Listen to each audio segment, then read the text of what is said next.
Qué bendición y qué privilegio el estar conectados por este medio, pero más que todo estar unidos en el Espíritu y en un mismo propósito y bajo una misma visión. Solo el Señor, por su gracia, su poder y su Espíritu, nos permite esto. Les invitamos, para quienes están conectados ahora mismo, hagan un like, un me gusta y compartan con otros esta transmisión y sean también grandemente bendecidos con lo que aquí vamos a transmitir y sobre todo el gran mensaje de Dios. Saludos fraternales para todos, para todas, para todos los creyentes y para los no creyentes que han tomado este lugar. No tengo que entrar en detalles, creo que cada uno está buscando diariamente la noticia que está pasando con este asunto del coronavirus.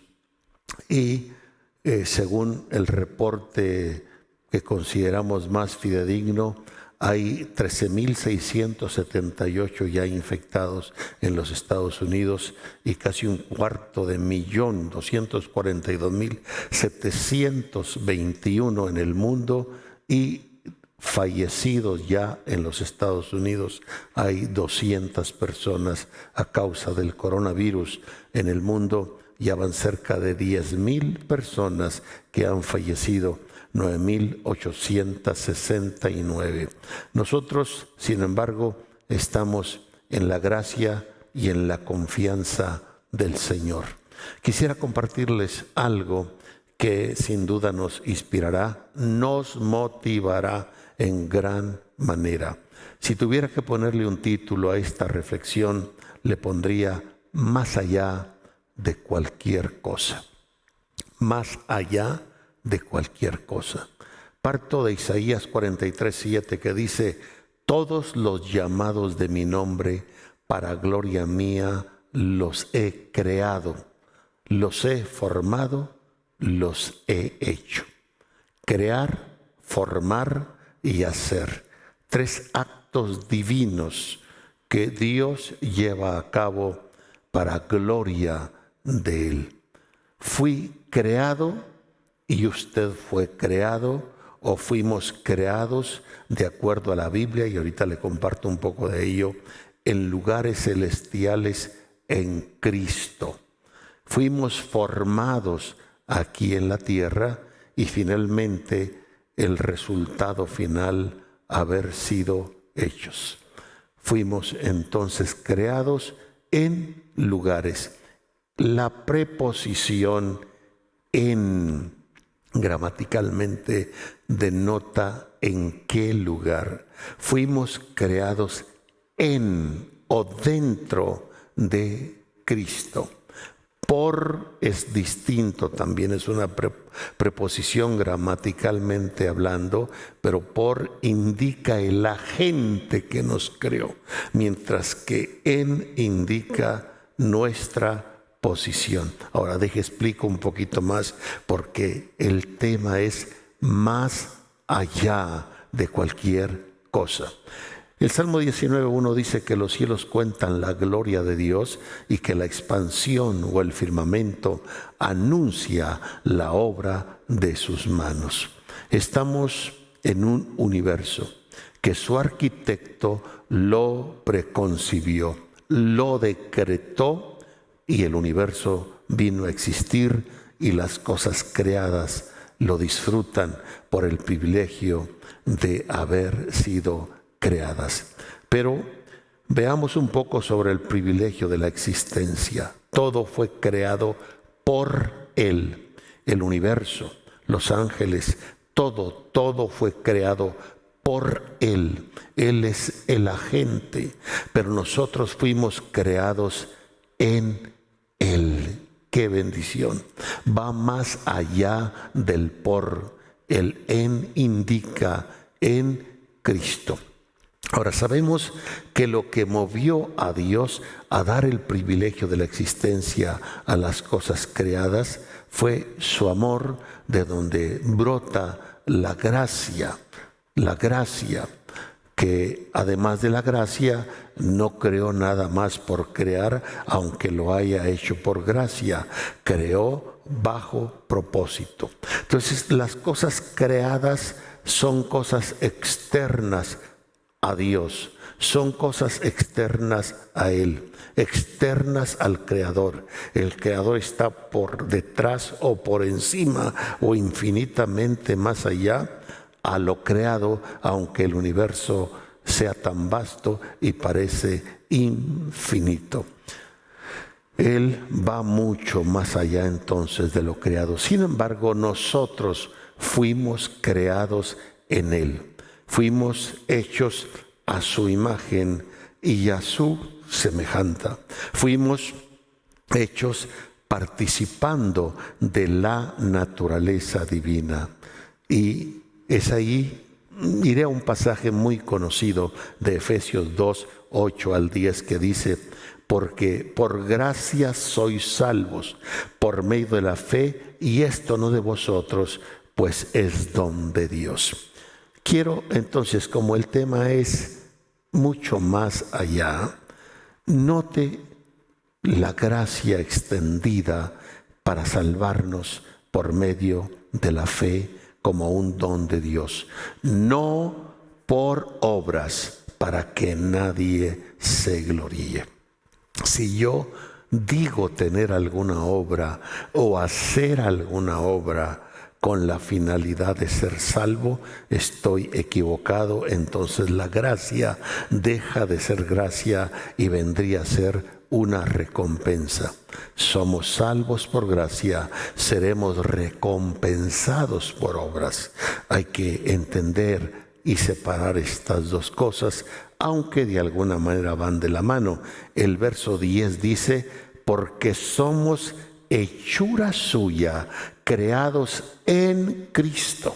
Note el versículo: fuimos creados no por, sino en Cristo Jesús, para buenas obras, las cuales Dios preparó de antemano para que anduviésemos en ellas. Estas buenas obras en las que vivimos y debemos vivir los creyentes salvos no son para ser salvos, sino porque somos salvos. Es la gracia, no en base a obras, que nos salva, y son las obras, porque somos salvos, que realizamos las que serán tomadas en cuenta, no para ser salvos, sino para la recompensa que hemos de tener. Pero voy a una palabra clave cuando dice: porque somos hechura. En nuestro español no se distingue la palabra, pero en el griego está la palabra poema de nuestro español. Esa palabra poema que se utiliza para definir las expresiones artísticas, las expresiones de belleza, las expresiones de máxima distinción. Nosotros somos el poema. Si tuviera que tomar en cuenta la palabra griega allí, porque somos el poema suyo. Somos, en términos más llanos, la máxima expresión de hermosura, la máxima expresión artística de Dios. Ninguna otra criatura expresa a Dios mismo que nosotros.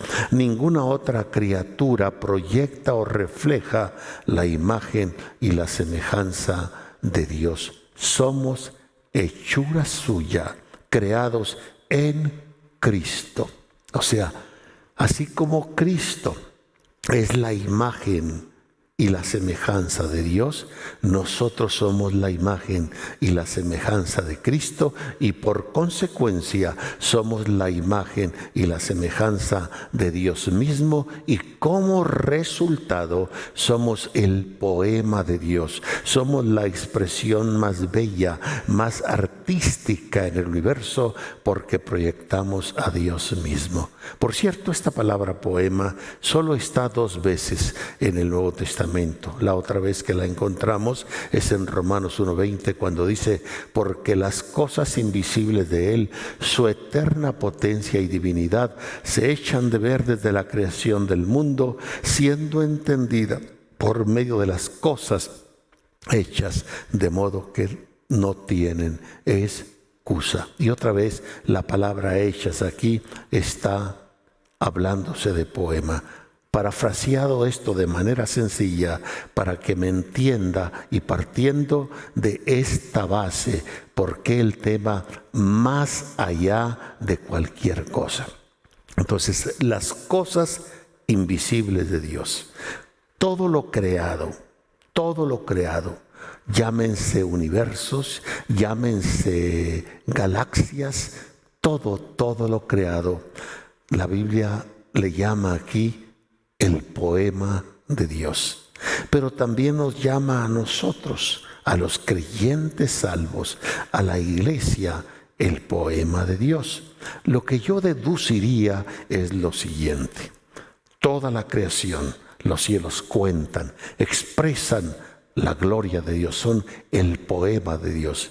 Pero por encima de ese poema está el poema del poema, que somos nosotros, los creyentes salvos, los que la creación refleja la grandeza de Dios, pero nosotros proyectamos a Dios mismo. La creación está fuera de Dios, nosotros estamos dentro de Dios para proyectarlo a Él. Entonces, más allá de cualquier cosa.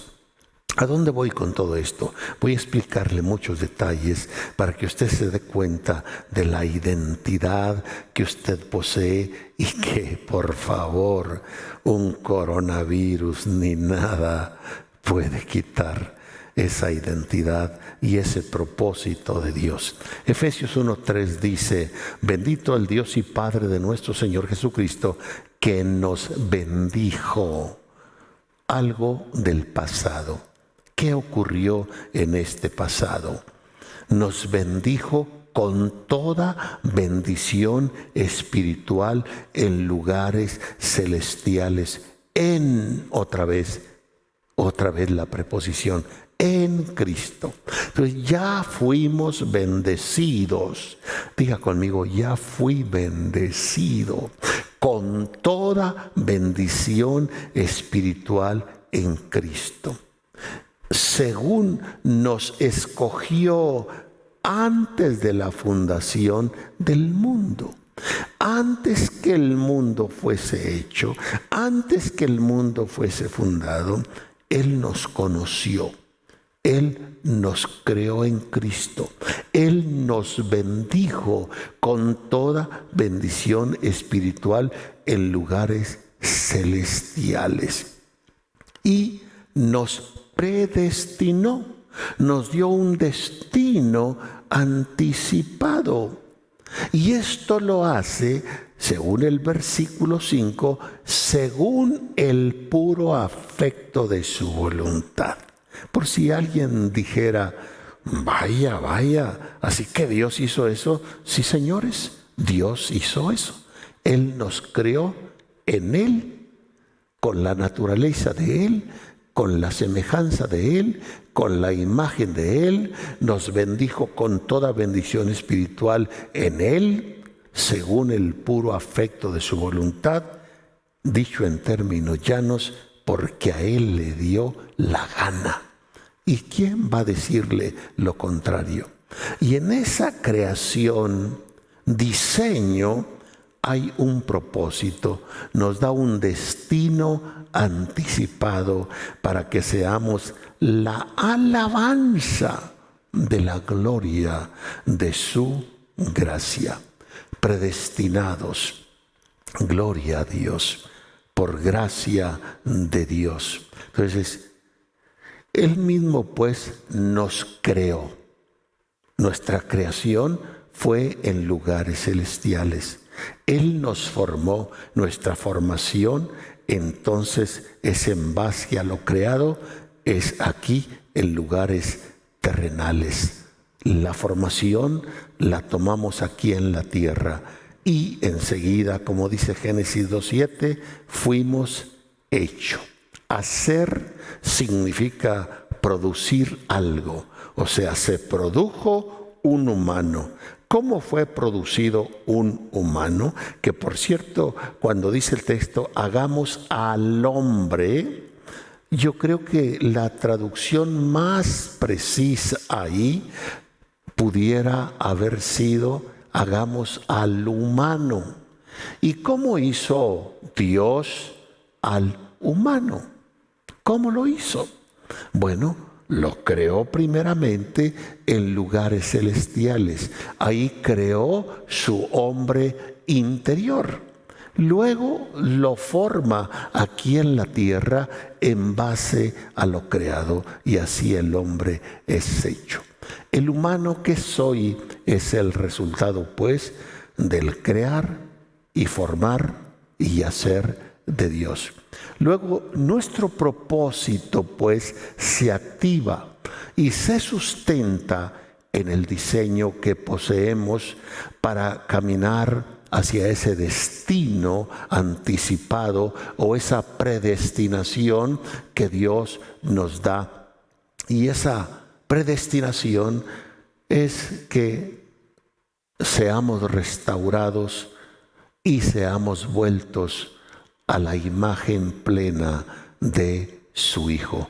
Esta es la razón de este llamado divino que usted tiene, y es la razón por que usted y yo vamos por este sagrado camino y realizamos este santo servicio. Y sabemos, dice Romanos 8:28, que a los que aman a Dios, todas las cosas les ayudan a bien, esto es, a los que conforme a su propósito son llamados. Entonces, ¿para qué nos creó? ¿Para qué nos formó? ¿Para qué nos hizo? Para un propósito.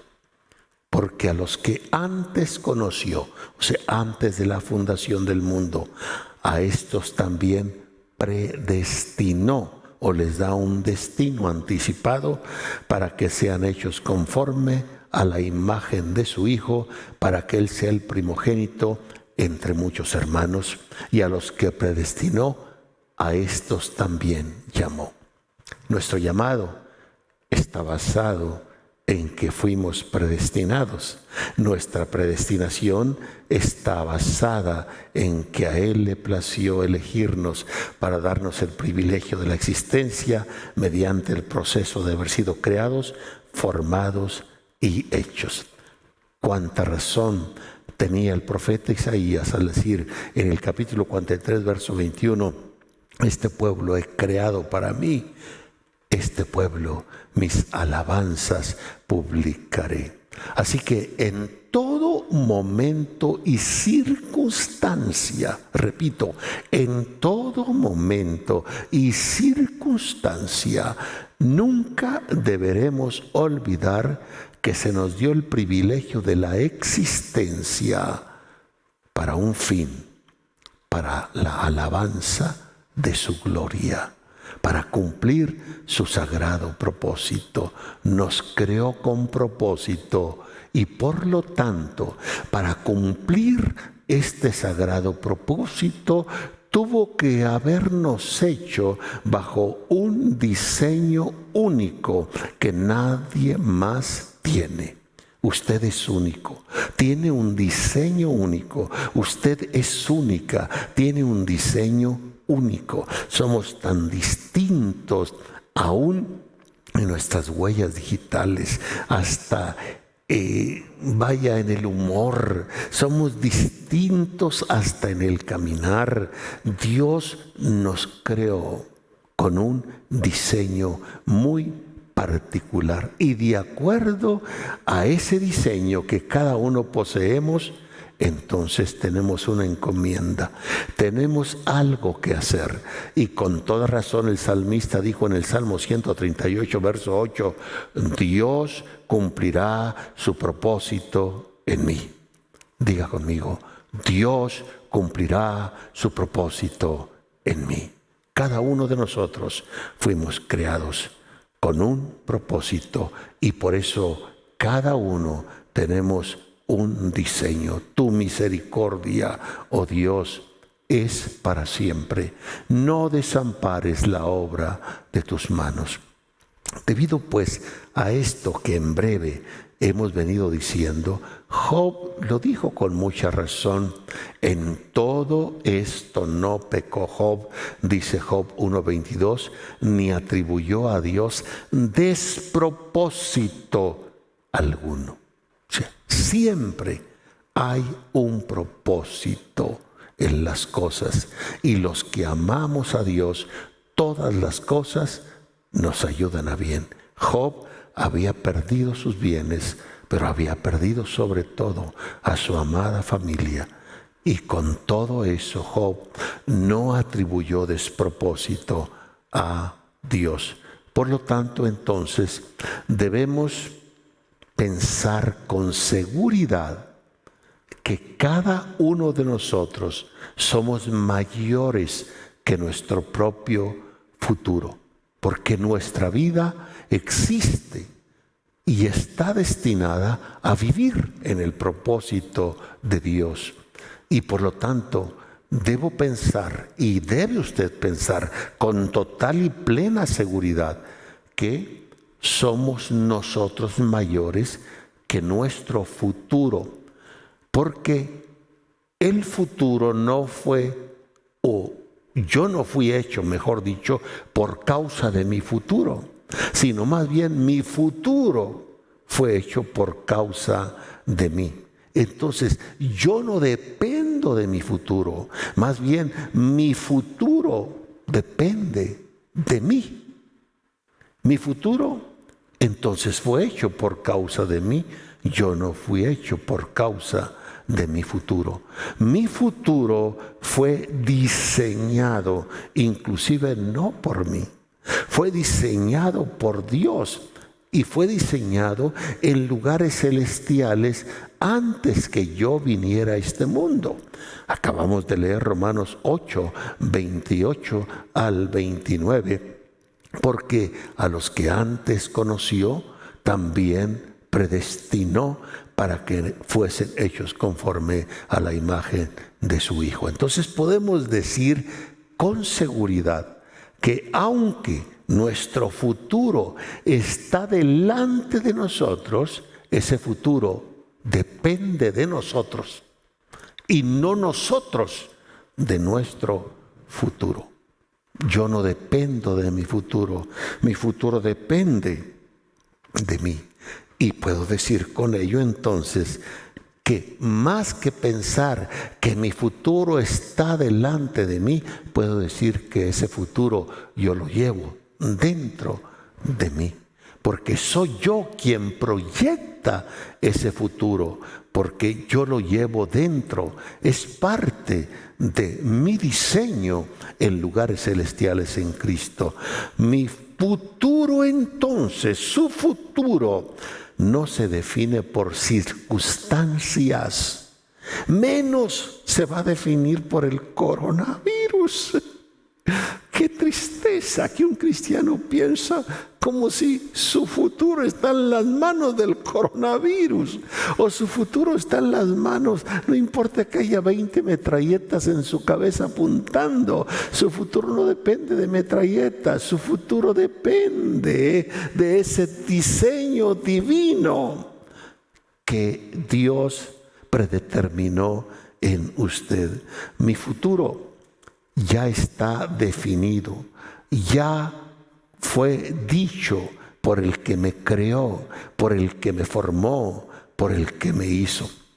Mi identidad está en Cristo y en mi identidad yo llevo un diseño, y en ese diseño está incluido mi vivir, mi hacer y mi destino. Y si esto es así, yo le pregunto, ¿de qué me voy a atemorizar? ¿Usted cree que Dios se gastó lo mejor de Él, hacerme a su imagen y a su semejanza, hacerme en un diseño especial, darme un destino predeterminado, y mi destino predeterminado es que me destruya un bicho microscópico? No. Entonces hay que levantar nuestra mentalidad y nuestra fe y aniquilar lo adverso. Es triste ver la gente en las naciones corriendo a las tiendas, a los supermercados, preparándose para la venida del coronavirus, porque el coronavirus va a llegar.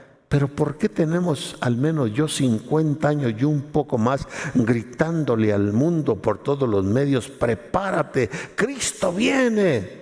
Y nadie se mueve. La calle que distingue las instalaciones de este ministerio se llama Cristo viene. Es la avenida Zaragoza, donde más carros cruzan diariamente en esta ciudad del Paso. Y yo no sé, al leer Cristo viene, cuántos se preparan a partir de ese momento para esperar su venida. Rogamos a Dios que cuando menos unos pocos. Pero se dice el coronavirus viene y todo el mundo empieza a temblar y a prepararse. Estas reuniones ya están prohibidas por los gobiernos, pero nosotros realmente lo hacemos respetando el gobierno para un orden social y no ser contrarios a ello. Estamos seguros que el propósito de Dios, el plan de Dios, es superior a todas estas cosas. Ahora, permítame darle 4 sencillas actitudes o posturas que usted debe asumir ya que entiende o ha entendido que su futuro está asegurado. Bien, conscientes entonces de que Dios nos creó, Dios nos formó, Dios nos hizo y nos hizo bajo un diseño único, de manera única, para un propósito único, y en base a eso nos predestina, predetermina nuestras vidas. Entonces, si tenemos conciencia de esto, ¿qué vamos a estar temblando por un bicho microscópico o por lo que fuese? No. Vaya a ignorar, insultar a Dios. Permítame entonces hablarle de 4 sencillas actitudes o posturas que usted y yo debemos asumir, entendiendo que nuestro presente y nuestro futuro, como lo vimos ayer con el Salmo 91, está bajo confianza, bajo esperanza, bajo seguridad de Dios. Lo primero que usted debe asumir es: no acepte, por favor, el temor. El temor es una puerta abierta al enemigo. Por muy virtuosos que seamos, podemos abrir puerta cuando dejamos que el temor se apodere de nosotros. Le voy a poner un ejemplo que a veces no es fácil asimilarlo, de lo que es capaz de hacer el temor. Job 3, 25 y 26 dice: porque el temor que me espantaba me ha venido. ¿Quién está diciendo esto? El hombre justo, recto, perfecto, temeroso de Dios, el hombre llamado Job. Aquí aflora algo que debemos tomarlo en cuenta. Porque el temor que me espantaba me ha venido. Me ha acontecido lo que yo temía. En medio de esa rectitud, en medio de esa justicia, en medio de esa perfección, interiormente ese hombre como humano llevaba un temor escondido. Y dice en el verso 26, no he tenido paz, no me aseguré, no estuve reposado. No obstante me vino turbación, por eso diría yo, me vino turbación. Ahora, déjeme ir un momento al principio, porque esto lo dice en Job capítulo 3, verso 25 y 26. El temor que me espantaba me ha venido. Me ha acontecido lo que yo me temía. No he vivido en realidad en paz. No estaba realmente asegurado. No estaba realmente viviendo con reposo. Este hombre, que al inicio del libro, en el capítulo 1, verso 1, dice: hombre perfecto, hombre recto, hombre temeroso de Dios y apartado del mal. Pero, ¿qué sucedía? El verso 5 dice: y aconteció que habiendo pasado en turno los días del convite, Job enviaba y lo santificaba y se levantaba de mañana y ofrecía holocaustos conforme al número de todos ellos, porque decía Job: quizá habrán pecado mis hijos y habrán blasfemado contra Dios en sus corazones, y de esta manera hacía todos los días. Tenía un temor escondido, una inseguridad escondida que le producía ese temor a causa de la conducta de los hijos. Y decía: quizá habrán pecado mis hijos. ¿Qué sucede?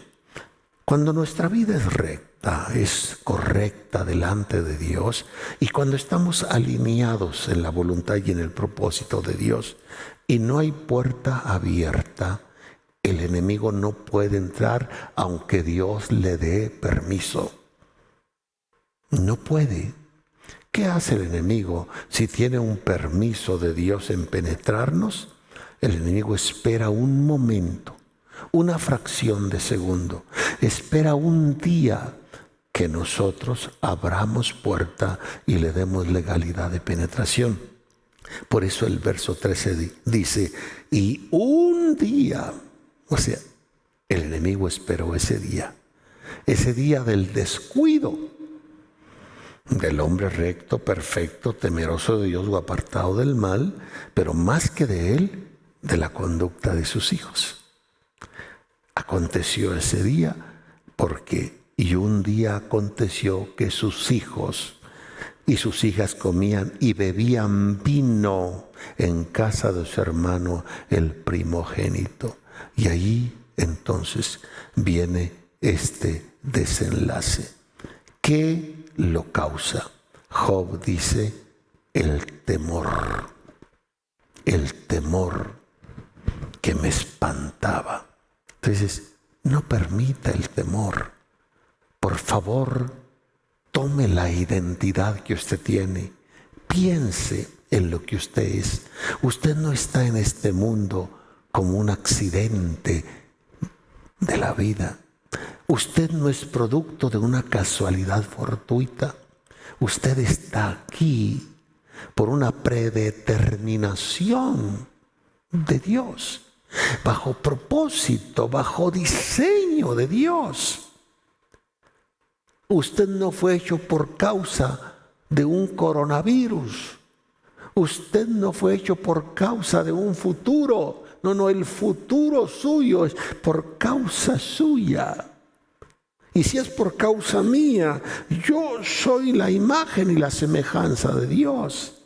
Yo fui creado en Cristo y estoy en Cristo.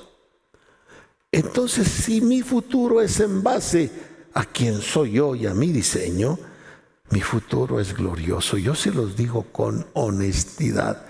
Yo anhelo que mi futuro se acelere. Ya lo quiero en mi presente.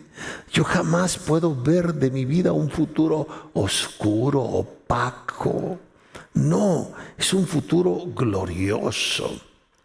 Así que Esta es una gran oportunidad de mostrar al mundo lo que somos y lo que creemos en Cristo. Por otro lado, imitemos a nuestros hermanos en China. Esta es una gran oportunidad que el Señor nos está brindando para evangelizar. Se estima que después de esto, China será la nación con mayor número de cristianos que cualquier otra nación.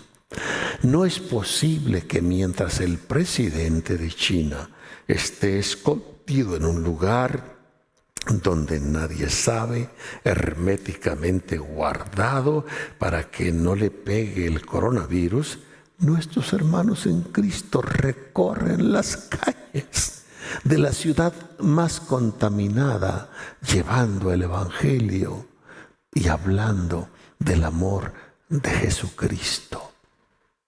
Entonces, imitemos a nuestros hermanos. Yo estuve en China unos días antes que esto explotara, pero estuve allá y tuve el privilegio de ganar a gente budista para Jesucristo. Alguien por ahí en forma burlona puso en los medios que vuelos y comidas y hoteles gratis para los apóstoles y profetas y evangelistas que quieren ir a China. Y yo espero que el fanfarrón que lo puso esté pagando eso, a ver si es cierto. Si hubiera sabido, voy con él para que me ahorre los miles de dólares que yo gasté y estuve allá.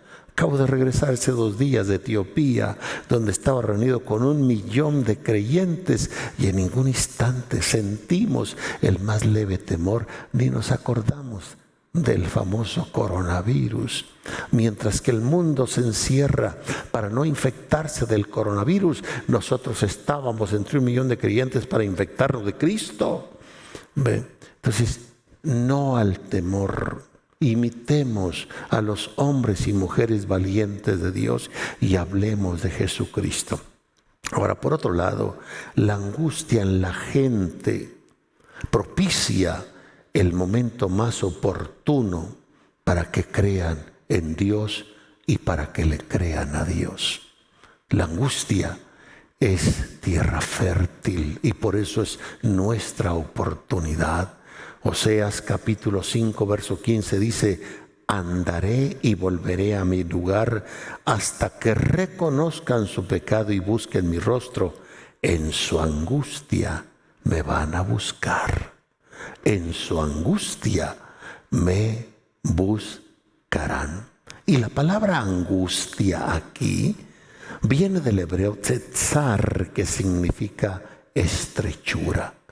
Cuando caigan en la estrechura, en la apretura, en la adversidad, en la aflicción, en la congoja, en la tribulación, ahí me van a buscar. Y si Dios tiene que permitir esto para que le busquemos, pues que venga eso y más. Lo importante es que le busquemos. Aprovechemos, mis hermanos y hermanas, esta angustia que tiene la gente, porque como dijese el salmista, aunque la tierra tiemble y la mar brame, yo no temeré. La gente temerá y en la angustia buscarán a Dios, y allí debemos estar nosotros para guiarlos por este sagrado camino que Él nos consagró, limpio, vivo y recto. Isaías 26, 16 dice: oh Dios, en la tribulación te buscaron, derramaron oración cuando recibieron castigo. El castigo hace que nos volvamos a Dios. La tribulación nos mueve a buscar a Dios. Y los que no estamos ni atribulados ni castigados, sino bendecidos y privilegiados, y que fuimos predestinados para este tiempo y para esta generación, debemos hablarle a la gente del amor de Jesucristo. A menos que estemos jugando al cristiano, que no nos querramos quitar esa cara o esa careta de hipocresía y de fingimiento. Note cómo dice el Salmo 78, verso 34 al 39. Si los hacías morir, entonces buscaban a Dios, entonces se volvían solícitos en busca tuya.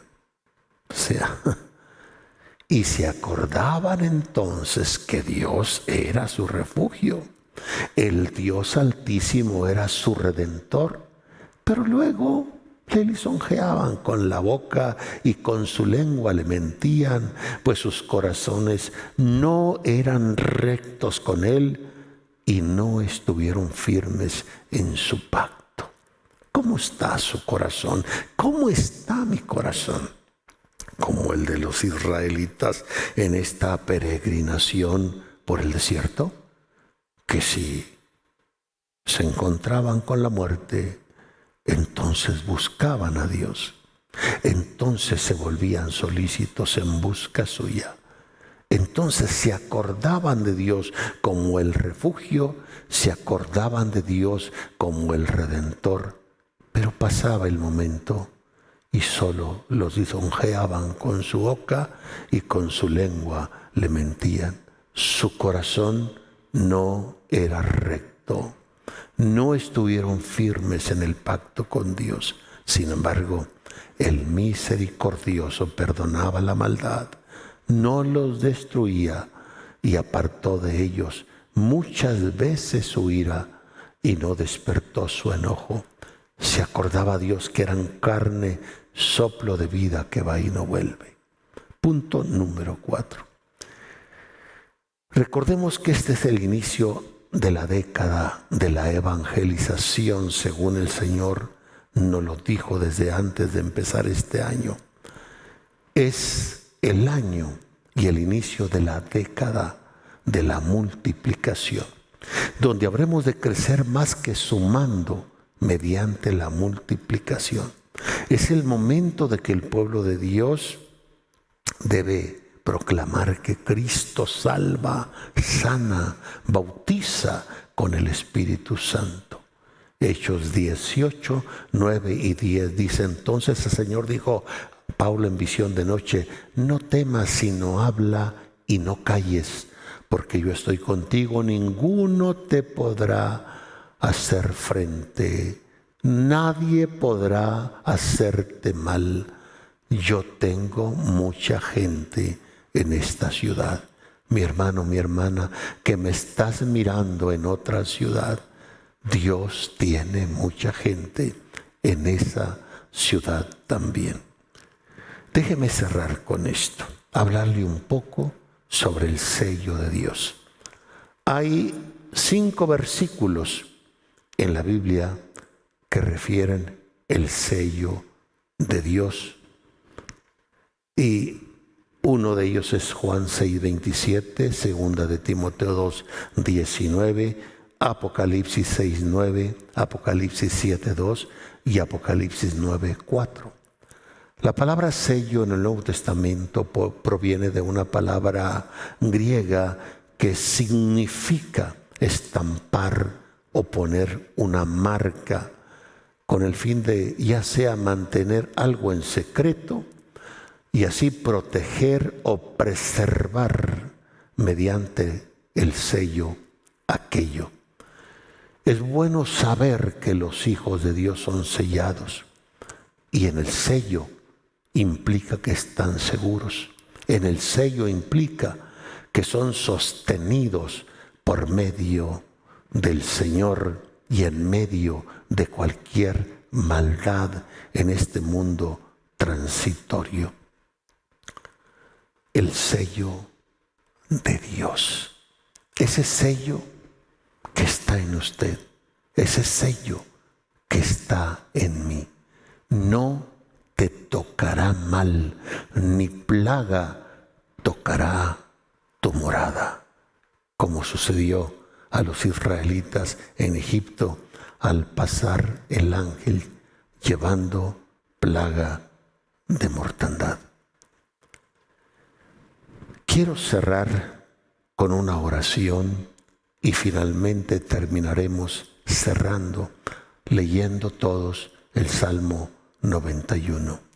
Quiero que diga conmigo en fe y lo declare, porque con el corazón se cree para justicia y con la boca se hace confesión para salud. Lo que no se confiesa no existe. Lo que no se declara no existe. Abre tu boca, dice Dios, y yo te la llenaré. Diga conmigo, confieso en fe y en el nombre del Señor Jesucristo que ninguna enfermedad vendrá sobre mí, que el coronavirus no me dañará, ni dañará a mi familia, ni dañará en mi casa, porque yo estoy bajo el sello del Espíritu Santo. Por lo cual yo confieso un blindaje sobre mi vida, sobre mi familia, sobre la iglesia de la cual yo soy miembro. Yo confieso que voy a vivir en este tiempo y siempre en fe, amándote, Señor Jesucristo, amando a mi prójimo, siendo un fiel miembro en la iglesia local a la cual pertenezco y a tu bendita causa. Lo haré todo en el nombre del Señor Jesucristo. Y en esta fe que tú me inyectas, y en esta confianza que ahora está sobre mí, y en esta fe excitada que poseo, quiero ir más allá. Quiero declarar que los enfermos se sanen, que los que tienen cáncer se liberen y el cáncer desaparezca, que los ciegos vean, que los sordos oigan, que los paralíticos caminen, que el dolor en las personas desaparezca ahora mismo, que cualquier enfermedad sea desarraigada en el nombre del Señor Jesucristo. Yo lo declaro, lo confieso, lo creo en fe y por nuestro Señor Jesucristo. Amén. Amén y amén. Aleluya. Vamos a recitar el Salmo 91. Lo estamos haciendo todos los días cuando terminamos de orar aquí en las madrugadas, recordando en fe estas promesas divinas donde se nos expresa confianza, esperanza y seguridad. Compartan esto. Mañana a las 7 estaremos aquí para otra reflexión. El domingo sí será a las 9 de la mañana. Salmo 91, en el nombre del Señor Jesucristo. Dice: el que habita al abrigo del Altísimo morará bajo la sombra del Omnipotente. Diré yo al Señor, esperanza mía y castillo mío, mi Dios, en ti confiaré. Tú me librarás del cazo del cazador y de la peste destruidora. Con tus plumas me cubrirás y debajo de tus alas yo estaré seguro. Escudo y adarga es tu verdad. No tendré temor de espanto nocturno, ni de saeta que vuele de día, ni de pestilencia que ande en oscuridad, ni de mortandad que en medio del día destruya. Caerán a tu lado 1000 y 10,000 a tu diestra, mas a ti no llegará. Ciertamente con tus ojos mirarás y verás la recompensa de los impíos, porque tú has puesto al Señor, que es tu esperanza, al Altísimo por tu habitación. No te sobrevendrá mal ni plaga tocará tu morada, pues que a sus ángeles mandará acerca de ti, que te guarden en todos tus caminos. En las manos te llevarán, porque tu pie no tropiece en piedra. Sobre el león y el basilisco pisarás, hollarás al cachorro de león y al dragón. Por cuanto en mí has puesto tu voluntad, yo también te librará, dice el Señor. Te pondré en alto por cuanto has conocido mi nombre. Me invocarás, yo te responderé. Contigo estaré en la angustia. Te libraré y te glorificaré. Te saciaré de larga vida y te mostraré mi salvación. Maravilloso el Rey. Ánimo, mis hermanos, mis hermanas. Les amamos.